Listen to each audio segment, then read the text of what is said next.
Richard James will present Decimal Tutorial 1, Part A. Nowadays, students can hardly tell their own ages without consulting a calculator. However, the CXC CSEC Mathematics Paper 1 examiners do not allow calculators. Also, recently, I was talking to a young lady who was about to enroll in a master's program, and she had a mathematics entry examination. Those examiners do not allow calculators either. Therefore, in these tutorials, I will demonstrate how to solve problems that may be solved without the use of a calculator. And since the CXC CSEC Mathematics Paper 1 examiners do not allow calculators, it would be a very good thing if we are able to solve problems without the use of a calculator. And we should take the opportunity to practice doing that as much as possible. Not only that, we have to consider that after CXC CSEC examinations, we will have to move to a higher level. And as I'm saying in this document that we have right here on the slide, that a master's mathematics examination, entry level, that is entry examination, does not require the use of the calculator. As a matter of fact, the use of the calculator is forbidden in that examination. Therefore, we have to consider that as we go to the higher level, or maybe as we attempt to do something that is different from what we are doing now, that we might be required to function without the calculator. Therefore, it is not only for these CXC CSEC examinations, but for the future. If we are about to do something else, we don't know what we might change to or what we may encounter, it is good to be very equipped as we prepare for the future. In this step, we found the sum of the numbers in the numerator and the difference between the numbers in the denominator. Therefore, I'm talking about this particular step in which we are required to add 1.5 and 2.85, also to find the difference between 4.66 and 3.21. This fraction bar that we have here, it is nothing new. It means that we are dividing. We know also that division takes precedence over addition and subtraction. Therefore, rightly, we should divide first. But the fraction bar is at the same level of importance as a pair of brackets. Therefore, we need to treat the circumstance as if these are enclosed in brackets and these are enclosed in brackets. Therefore, we will do the addition first, and also we will find the difference between the two numbers before attempting to divide. Now I'm saying for the first part, which is the addition, that we should write down the first number.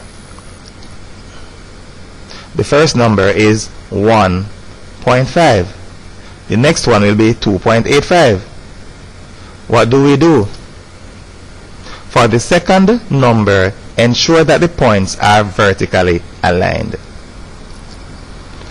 Therefore, we need to place the point of the second number vertically below the point of the first number. Then we ensure that the digits are placed appropriately on either side of the point. So write the digits on both sides of the point appropriately. We have that 85. On the right, on the left, we have 2. And include a placeholder in 0 if you please. the place holding 0 is not completely necessary because the digits are already properly aligned. However, we will include the place holding 0. The place holding 0 is of special importance when we are finding the difference between two numbers, and as such, some mathematicians may always want to use the place holding 0. Some may opt to use it when it is completely necessary and not use it when it is not necessary at all. But as it is said, include a place holding 0 if you please, and of course it pleases me to include one on this occasion. Therefore, I am including that place holding 0. And it is not alarming because I've heard it on a number of occasions. So if we cannot get this feedback from the video, then it will not be a surprise to us. One might watch the video and say that,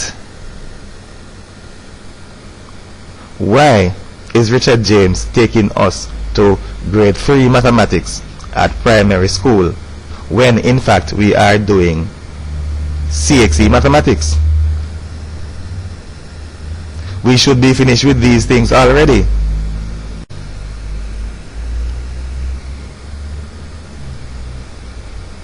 All I am doing is solving the problems that are on the paper, and in going through the fine details, it might require that I go all the way back to primary school, which is good.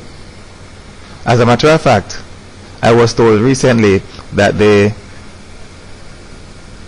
Ministry of Education might be pushing towards getting specialist mathematicians in the mathematics teachers in primary school, because that is where the foundation of mathematics is built, and it is important that we get the principle at that early stage. And no doubt in this problem I am calling on principles that we should have learned a long time ago from the earlier or the lower part of primary school. So I am not the one who is taking this thing to the primary level. I am just solving the problem that is there. The CXC examiners also are not testing principles that you would have learned in 10th and 11th grade alone, but they are ensuring that you understand mathematical principles generally, and that might require that we consider some of the things that we would have learned a very long time ago. So let us go straight ahead and solve the problem. Addition. So add the numbers beginning at the least significant digit, and the least significant digit is the digit that is located to the extreme right. Therefore, these digits have place values that are less than these and less than these also. As a matter of fact, in place value we increase as we go to the left. So these are the least significant, meaning that they are in a position that their place value will be less than the other digits to the left of them. So we are at the least significant digits, and these digits are the ones that are located to the extreme right. There we go. So we have 0 plus 5, and that is equal to 5. Then we have 5 plus 8, and that is equal to 13. But do we write down the 13? No, we do not do that. Neither do we do that in primary school. We write down the 3 alone, and the 1 is carried to the column of more significance, the one to the left. And then what do we do next? we ensure that the point in the answer is vertically aligned with the point or points that are in the rest of the problem. So align the point in the answer with the others. There we go. Then what do? We finish up by adding those digits, and we have 2 plus 1, and the one that was carried from the previous column is also included, and the answer is 4.35.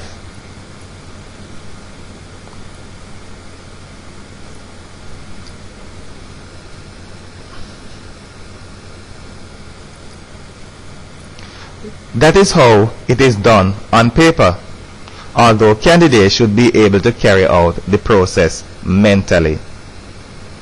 I'm saying that candidates should be able to carry out this process mentally, but I'm only demonstrating how it is done by using the principles that were learned in our early stages of mathematics. There's no doubt that one should add 1.5 and 2.83 mentally. That should not be too challenging at all, but we are just demonstrating in the most graphic detail how it is done. And on this slide we are about to find the difference between those two numbers, 4.66 and also 3.21, and that one is very simple, and we might just with the snap of a finger determine the answer for that one. For the second number, ensure that the points are vertically aligned, just as in the previous problem. Write the digits on both sides of the point as before. The 2, 1, those are on the right, and then the 3 is on the left, and we are subtracting on this occasion. What do we say? Subtract the numbers beginning at the least significant digit, the one that is to the extreme right, and that is what we have done on the previous slide, but we have done that in addition. In subtraction we do the same thing, and this subtraction should pose no problem at all, because we are subtracting in every single case. The number that we have down here is smaller than the one that we have here, so no going to the next column and removing one and that kind of a thing. It is straightforward. So we say 6 minus 1 is equal to 5. Then we say 6 minus 2 is equal to 4.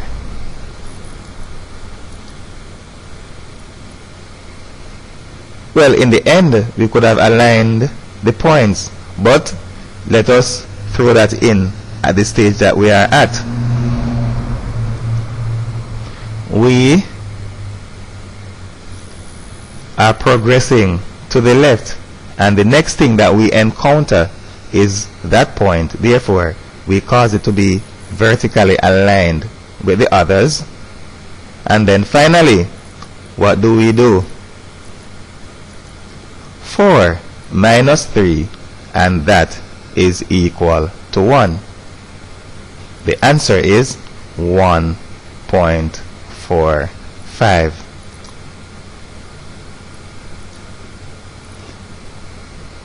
This is another process that could have been carried out without a single stroke of the pen, and as I said before, all of these digits are smaller than their counterparts. Therefore it is a simple process to just subtract.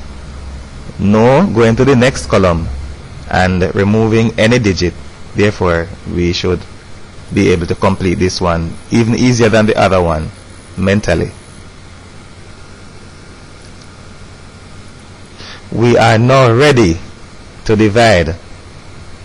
What do we do, and how is this different, and why is it different from the way that we generally operate in primary school? In primary school, we were taught to eliminate the decimal places in the divisor. Here, we will take it a bit further by eliminating the decimal places in the dividend also.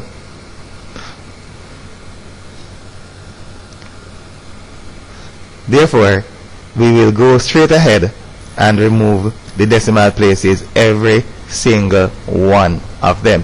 Therefore, by the time we get to the stage where we are reducing the fraction by a common factor, we would have eliminated all of the decimal places already, and we are doing that conveniently so that we do not encounter with any decimal place when we are going through the simplification process,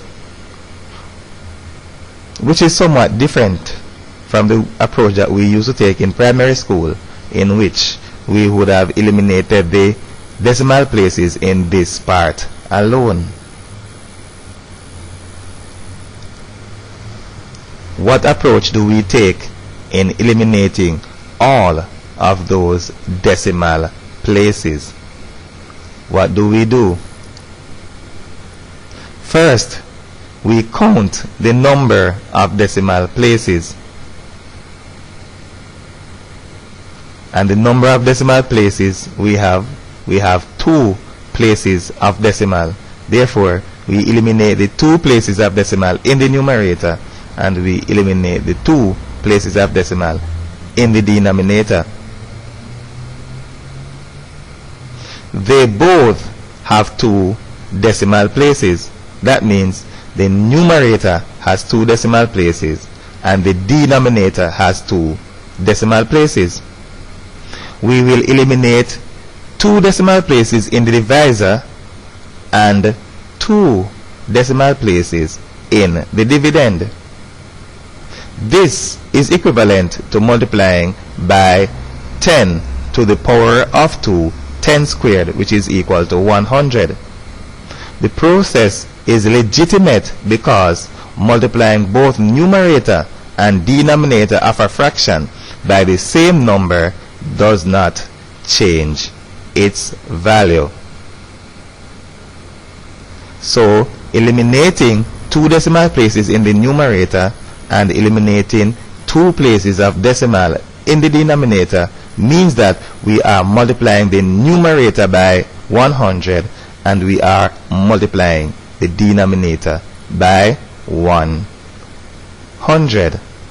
That is perfectly safe because when we multiply both numerator and denominator of the same fraction by the same number, it does not affect the value of the fraction, and that we will take a look on the next slide. Not necessarily the next slide, but we have that in subsequent slides, and we will take a look at the reason why when we multiply the numerator and the denominator of a fraction by the same number, the value of the fraction is unaffected. The point trailing all of the digits does not affect the value of the number. So we have these points are trailing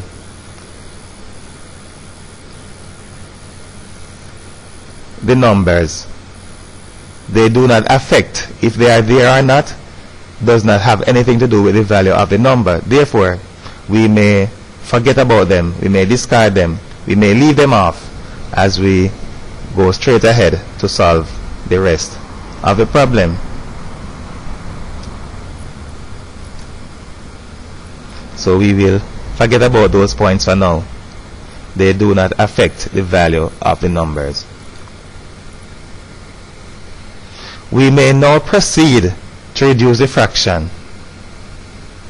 Both numbers end with 5. Therefore, 5 is an obvious common factor.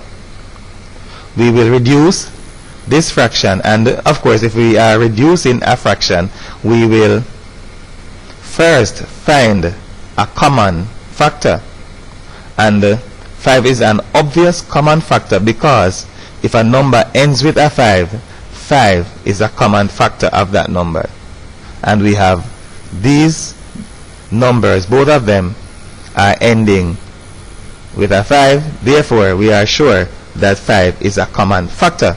We will therefore go straight ahead and reduce both fractions by a common factor of 5. Let us start with 435. So 435 divided by 5 may be a bit cumbersome to say 435 divided by 5 is this number. So we say first 5 into 43, and we know that the closest multiple of 5 that is less than 43 is 40. Therefore, we are sure that since 5 into 40 is 8, 5 into 43 will give 8 whole number of times, and we will have a remainder of 3. So 8 times, and the remainder is 3. So 43 divided by 5 is equal to 8, and remainder 3. The 3 is placed right there. We did not have to put it there, but when we are solving problems, we may do well to write down something that is indicative of the step that we are taking, and also may act as a reminder to us, but surely a demonstration to someone who is marking our paper that that is what we are actually doing. And as the Chinese say, short pencil is greater than long memory. So write it down so that you keep on seeing it. You cannot miss it. So 5 now, that is the next thing that we need to say. 35 divided by 5 is equal to 7. 7. So we have 87 right there. And we go straight ahead and say, in the denominator, something similar.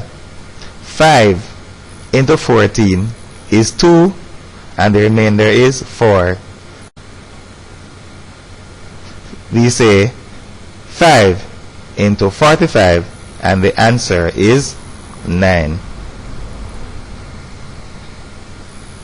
Not very nice. We have 87 over 29, and both numbers look like prime numbers. Both numbers look like prime numbers, but nice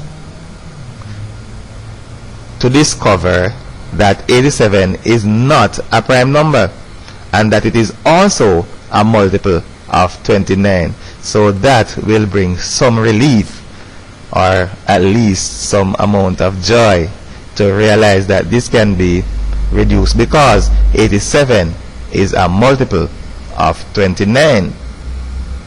And we should also be able to look at 87 and tell that 87 is not a prime number.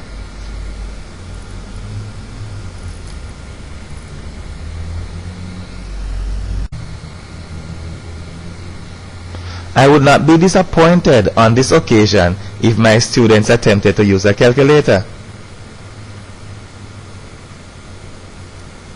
However, they should not have to use a calculator, but I am sure that 87 might be one of those numbers that sneak upon students unaware. So if they use a calculator, I will not be so disappointed. But let us progress without the use of the calculator. However, anybody who watched the previous tutorials should remember that because 8 plus 7 is equal to 15, which is a multiple of 3, then 87 is a multiple of 3, because we have discussed that already, that if we are adding the digits of a particular number and the result is 3, the result is a multiple of 3, then that number is a multiple of 3. 8 plus 7 is equal to 15, a multiple of 3, therefore 87 is a multiple of 3. Any number whose digits give a sum that is a multiple of 3 is also a multiple of 3. The same thing applies to multiples of 9 also. Therefore, if we add the digits in a particular number and the answer is a multiple of 9, then that number is also a multiple of 9.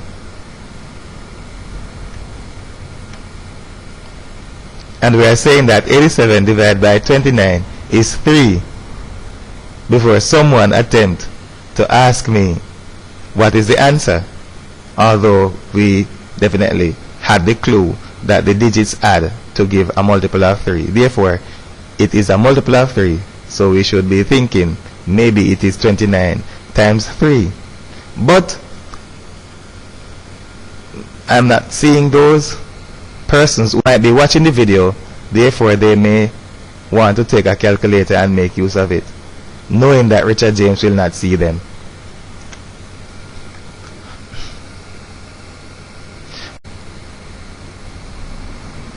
So during the solution of the problem, we multiplied both numerator and denominator of the fraction by 100. We therefore saw an increase in both of them by 2 places of decimal. We will use simple demonstrations to prove that multiplying both denominator and the numerator of a fraction by the same number does not change its value. Let us multiply both numerator and denominator of 3/4 by 25. And why are we using 3/4? Because everyone knows that 3/4 as a decimal is, and I'm not saying it now, but I'm using a fraction that most candidates should be familiar with. So we have 3/4 and we multiply by 25 over 25. So 3 times 25 is 75 and 4 times 25 is 100. I have made use of an example that no one should have any difficulty with at this stage. We should all know at this stage that 3/4 is equal to 0.75, and it should be less difficult to see that 75 over 100 is equal to 0.75, as dividing a number by 100 is equivalent to reducing its value by 2 places of decimal. So 75 over 100, reduce 75 by 2 places of decimal, you get 0.75. And we know that 3/4 is 0.75. So there we have it. For the first case, 3/4 is 0.75 and 75 over 100 is 0.75. So we have multiplied both numerator and denominator by 25, and realizing that the value of both of them are still 0.75. Use 3/5 multiplied by 7/7 on this occasion. So let us take 3/5 and multiply that by 7/7. 3 sevens, 21. 5 sevens, 35. Apart from the fact that if we reduce 21 over 35 by a common factor of 7, we will return to 3/5, proving that the value did not really change. We already know that 3 over 5 is equal to 0.6. And we may use a calculator to prove that 21 over 35 is also equal to 0.6. And I have my calculator, and you cannot see that. I take 21, I divide by 35, and sure, the answer is 0.6.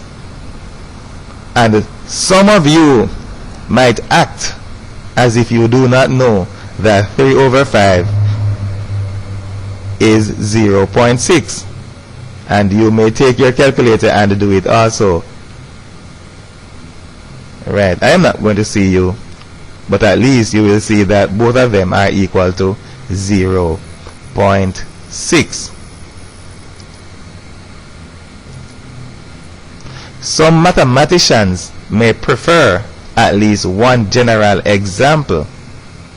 So let us multiply a over b by x over x, making a general example, because for mathematicians, some might not be satisfied with using particular examples. They may want one that is general, that is true irrespective of the values that you use. So let us go straight ahead and give our mathematicians a general example. So we have a over b, and that we are multiplying by x over x. So we have ax over bx. It is still quite obvious that if we reduce the fraction by a common factor of x, the result will be a over b, which is the same thing that we had initially. Therefore, the value of the fraction did not change. So we have a over b, demonstrating that the two fractions a over b and ax over bx are actually equal. So reduced by a common factor of x, those x's are gone, we are still with a over b, and a over b is what we started with. We are sure that the fractions are equal irrespective of what we multiply the numerator and the denominator by, as long as the number that we multiply the numerator by and the denominator by are actually the same. Here is our favorite. Well, if we can like it, let us eliminate all of the decimal places from the numerator and the denominator. Not some, but all. But do not jump. Count the number of decimal places in the numerator and the number of them in the denominator. So count the number of decimal places that we are doing. Before we eliminate them, we need to know how many we are eliminating. So good if we count them. When we count them, we'll know exactly how many we are eliminating. So 1, 2, this calculator, 3, 4. In the computer is very jumpy. So we have 4 places of decimal in the numerator, but we only have 1, 2 in the denominator. What will we do? We need to eliminate all 4 from the numerator, but we only have 2 in the denominator. The numerator has 4 and the denominator has 2. Do what it takes to eliminate 4 places of decimal, that is, multiply by 10 to the power of 4, which is multiplying by 10,000. By so doing, we will eliminate all of the decimal places in the numerator. What about the denominator? Let us see. We will pay special attention to the denominator because it only has 2 places of decimal. So keeping you in suspense until the next slide. What will we do? We have chosen to eliminate 4. If we focus on the denominator and only eliminated 2, we will have another 2 in the numerator that we will do well to eliminate. In primary school, we did not bother about decimal places in the numerator, so we just focus on the denominator alone. But here we are eliminating all of the decimal places. Let's go. 1, 2, we eliminate those 2 in the numerator. Another 2, 3, 4. Eliminate those 2 also, a total of 4. And what do? The denominator does not have that many decimal places. Therefore, we will use zeros to account for them. Each number has only 1 decimal place. We will therefore give each one an additional decimal place, increasing the number to 4. So we have 2 here and 2. That's what we had. Down here we have 1 and we have 1. We will give this one an extra 1 and give this one an extra 1 to keep it balanced. Someone, I don't know, may want to opt to give this one just 1 and give this one 3. You see, the candidate may not be prepared for it like I am being prepared here, leaving a space here. They may just put the multiplication sign here. Therefore, it will not be convenient to put an extra decimal place here. So one may want to put 1 here and also put 3 over here. 1 and then 3. Of course, that will be 4. But I've made provision for such a time as this beforehand. Therefore, I am opting to put 1 here and the other one there. Keep it balanced and nice. 2. Then we need another 2. Let's go straight ahead. 3 and another 1 to make 4. And then we do that.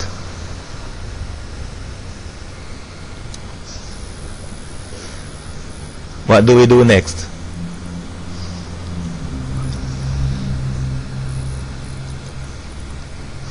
Rewrite the numbers without the unnecessary leading 0, and we may also eliminate the points since there is no number trailing them. So all of the decimal points are eliminated because that is what we intended in the first place. Eliminating all of the places of decimal, we will not have any decimal place and we will not have any need for a decimal point.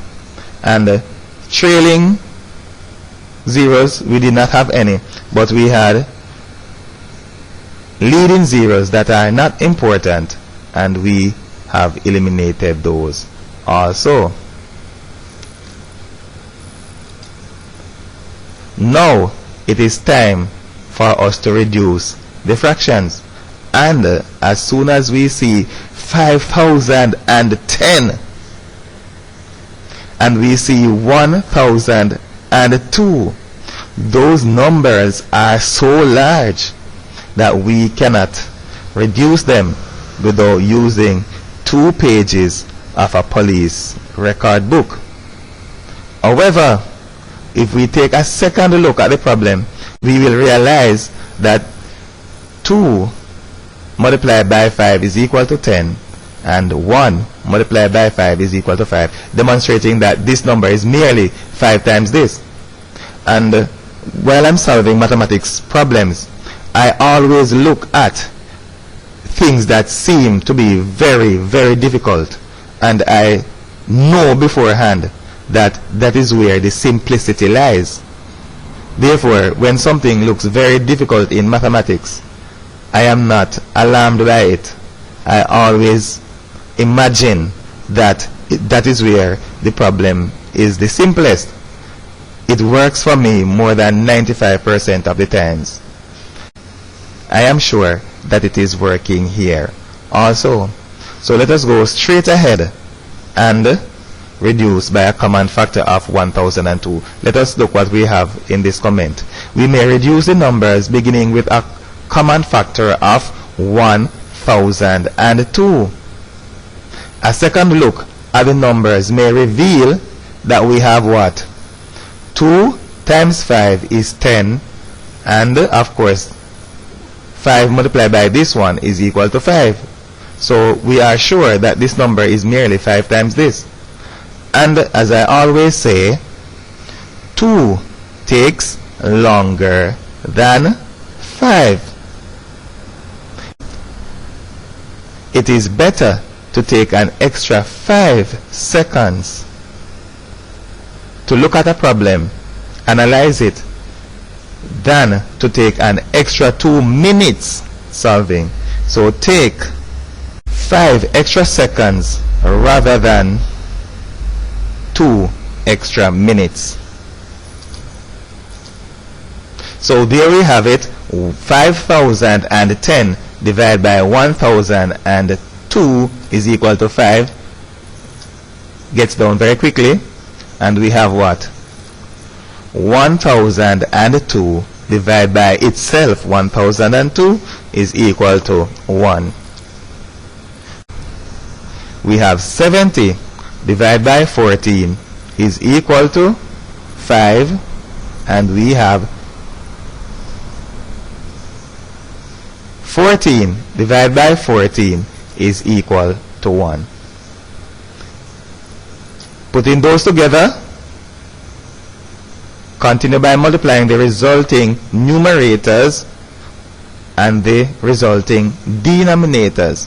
So 1 multiplied by 1 is 1, and 5 multiplied by 5 is 25, and that we have 1 over 25 is our answer.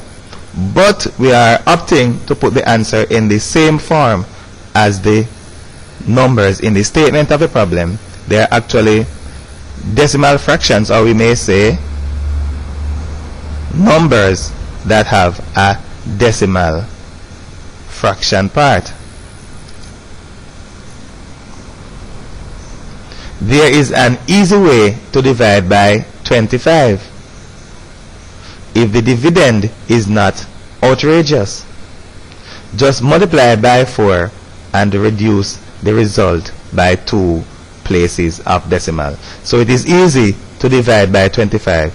Multiply by 4 and reduce the number that you get by 2 places of decimal. In the next slide, we will take a look at the reason why the result may be as simple as that. So if we are dividing by 25, we just say multiply by 4. 4 ones 4. Reduce by 2 places of decimal, 0.04. And that is our answer. Although the problem did not require that we write the answer in decimal, only that we write the exact value, the form of the statement is always a good indication of the form of the answer. So although it did not say write in decimal form, it said what? Write the exact value of. Therefore, there is nothing in the statement of the problem that should indicate that we must write 0.04, but we are opting to write it as 0.04, going to the same form that we have the problem statement revealing to us right here. 0.04. As surely as we have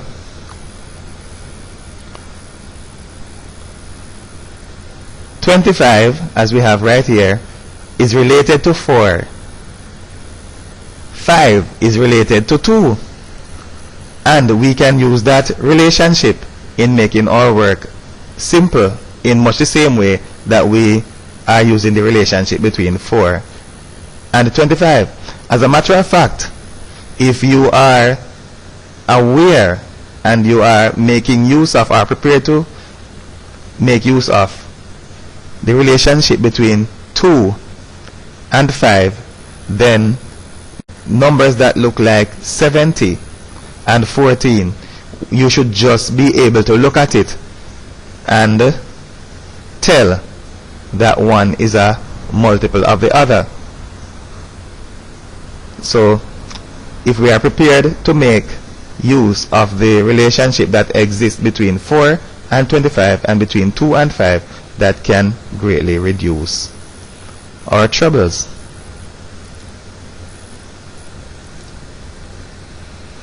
"25 is equal to 100 divided by 4. Therefore, dividing by 25 is the same as dividing by 100 divided by 4, or 100 over 4. 25 is equal to 100 divided by 4. So let us look at that. We have 1 divided by 25.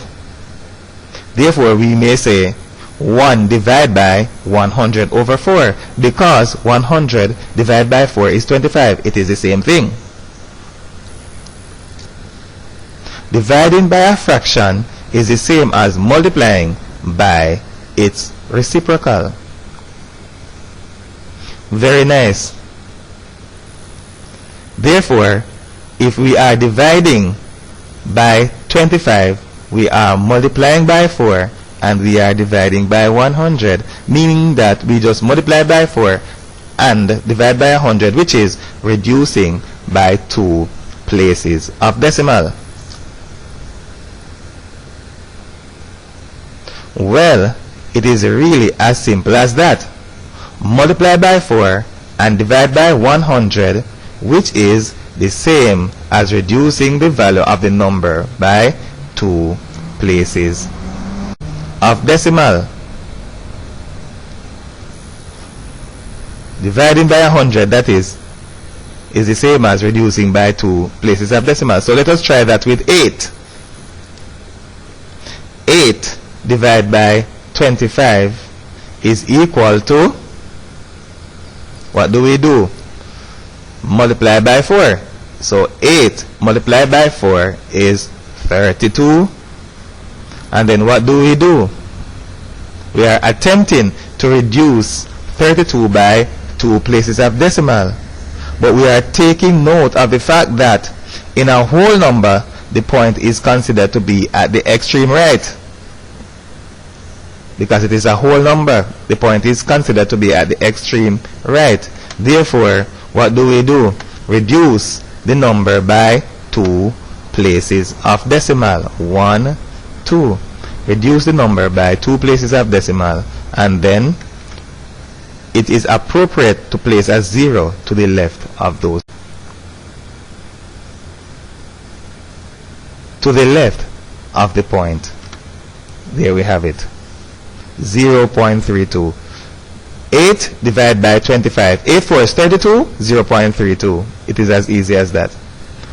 Take the same step in dividing 22 by 25. So we say 22 divided by 25. 22 times 4, 88. 0.88. It is as easy as that. So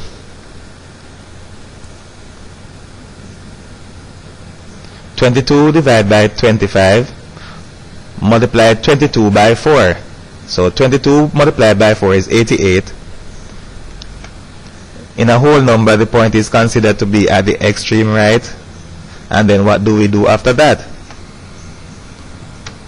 Reduce the number by 2 places of decimal. 1, 2, 0.88.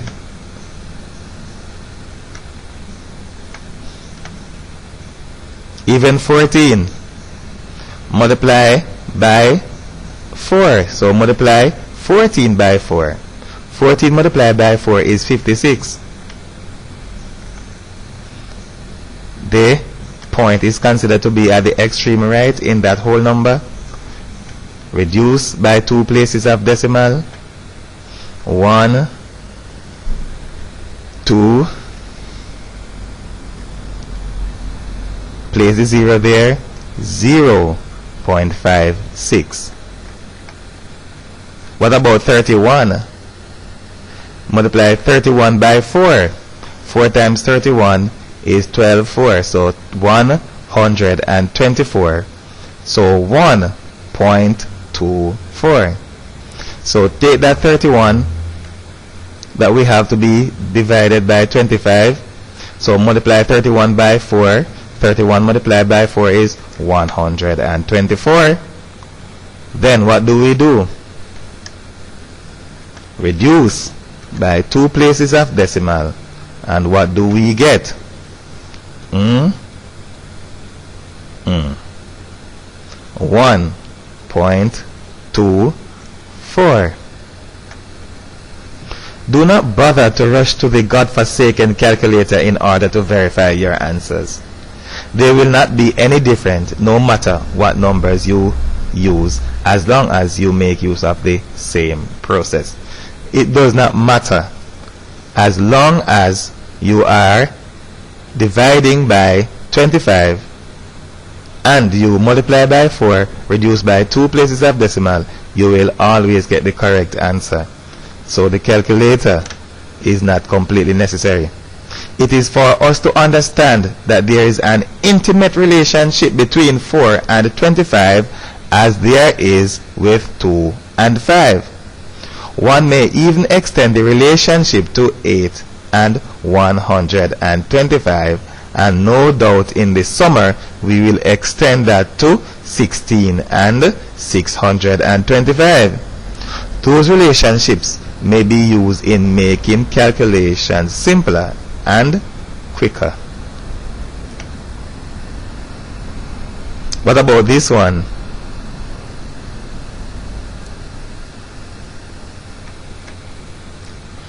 According to the statement of the problem, we should evaluate the square root by using a calculator. Since no specific number of decimal places was specified, I have chosen to write down all of the digits that were supplied by the calculator. It says use a calculator, therefore we just use the calculator and that is the answer. Well, sometimes you may put the incorrect number in the calculator and then you get your answer. If we have a decimal fraction that is less than 1, its square root is greater. So we are finding the square root of 0.749. It is a decimal fraction that is less than 1. When we find its square root, it is supposed to be larger than the number. Right. What is expected, at least what is different from what you would expect if you were dealing with whole numbers.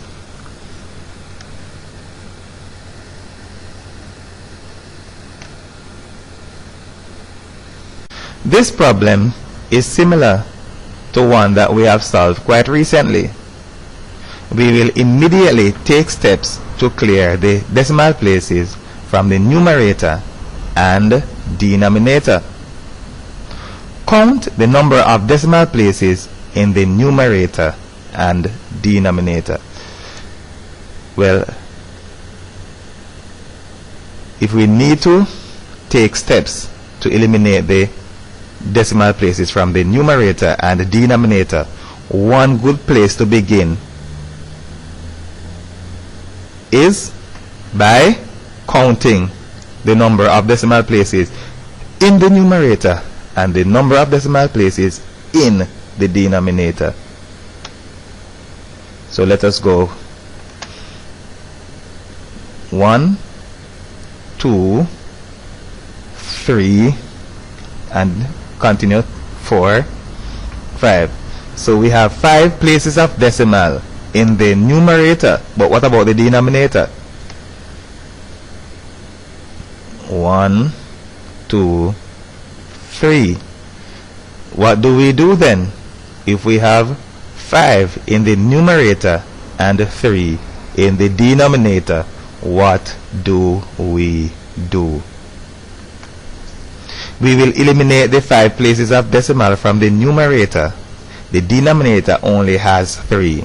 we will have to throw in another 2 places in the denominator. Therefore, in the denominator, we have to compensate for the slackness that we have there to the tune of 2 decimal places. We will now increase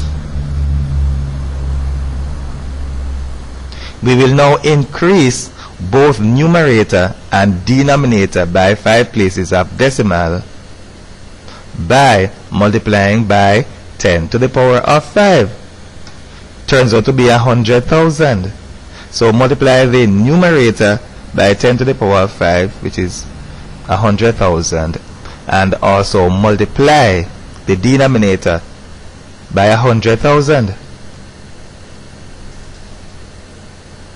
The decimal places will be eliminated from the numerator, and in the denominator we have to include an extra 2 places of decimal. So go straight ahead.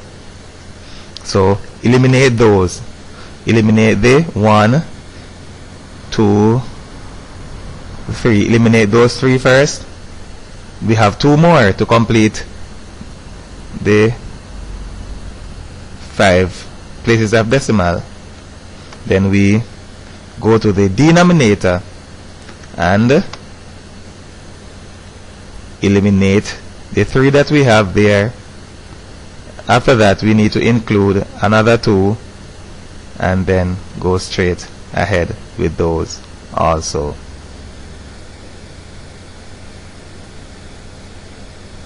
Nice.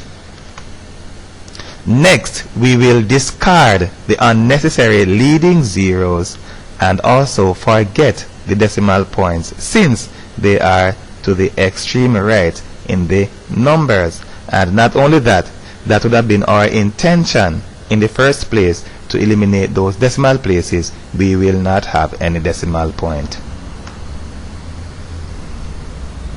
It is not difficult to see that 2,400 is a multiple of 24. However, for 432, it might not be so obvious. Maybe it is not so obviously a multiple of 12 either. So we are saying that 2,400 is a multiple of 24. It is obviously a multiple of 24. However, it is not so easy for 432. It is not so easy for us to see that 432 is a multiple of 24. And we are saying it might not be so obviously a multiple of 12 either. But let us reduce the fraction by a factor of 12, then by a factor of 2. Or we should do all 24 together. Say 43 divided by 12 is equal to 3, and remainder 7. Then we say what? 72 divided by 12 is equal to 6. No problem. 24 divided by 12 is equal to 2. And all we need to do is attach those zeros. Then we say what? 200 divided by 2 is equal to 100. And then 2 divided by 2 is equal to 1. So we have 36 over 100. And surely the fraction may be reduced further, but there is a wise choice for not reducing the fraction further. So we have 36 over 100 is our answer. Surely the fraction may be further reduced. However, in the attempt to write the answer in the same form as the numbers in the problem statement, we opt to leave it as it is and just divide 36 by 100 by reducing by 2 places of decimal. And we should make wise choices like these. Instead of reducing 36 over 100 by a common factor of 4, we'll get what? 9 over 25, which is not difficult. As we see, we can divide 9 by 25 in one step. But why would we do that if we are already aware of the fact that in order to divide 36 by 100, all we need to do is reduce 36 by 2 places of decimal. Let us do that, and that's all there is to it, 0.36. If we reduce by a common factor of 4, the fraction will be 9 over 25. And it is not difficult to divide by 25. In dividing by 25, we multiply by 4. 4 nines, 36. 0.36. So remember how to divide by 25. Multiply by 4. So 9 multiplied by 4 is 36. Then we reduce the answer by 2 places of decimal to give 0.36. The answer will be no different if you rush to the calculator, so do not bother. So we do not have any difficulty at all dividing by 100. And if we, by, I wouldn't say negligence, but maybe a lapse in concentration, and we went all the way down to 9 over 25. Maybe you want to leave your answer as 9 over 25, but it is more appropriate to leave your answer in the same form as the statement of the problem. And if you go down to 9 over 25, it is still as simple to write down your answer as 0.36. But what do we do here? 432 is a multiple of 4 because 1. 32 is a multiple of 4 and 2. Since 100 is a multiple of 4, the hundreds part of the number is always a multiple of 4. That's a mouthful. So we are looking at the reason why 432 is a multiple of 4. Why? Because 32 is a multiple of 4, and any hundreds that you have is a multiple of 4, because 100 is a multiple of 4. So if you have 800, 500, 600, you may go into 1500, 1700. That is a multiple of 4, because 100 is a multiple of 4. And then we know that 32 is a multiple of 4. Therefore, 432 is a multiple of 4. We are sure that that number is a multiple of 4. Remember that if the digits in a number has a sum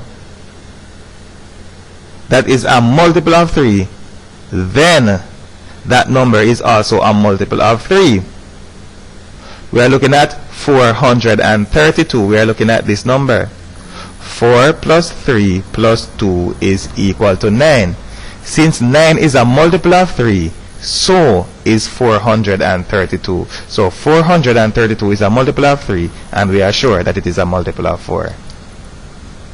The number is a multiple of 4 and a multiple of 3. It is therefore a multiple of 4 times 3, which is equal to 12. It has to be, because 4 and 3 do not have any common factor.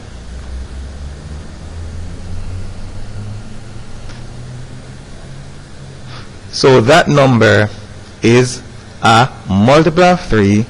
It is a multiple of 4. It is therefore a multiple of 3 times 4, because 4 and 3 do not have any common factor. So it is a multiple of 12. Any number is a multiple of 4 and a multiple of 3, it is a multiple of 12 also.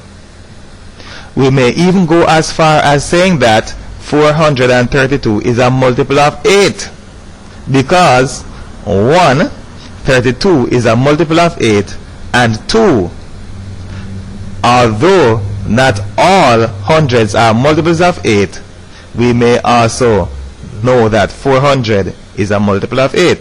But let us go through that again.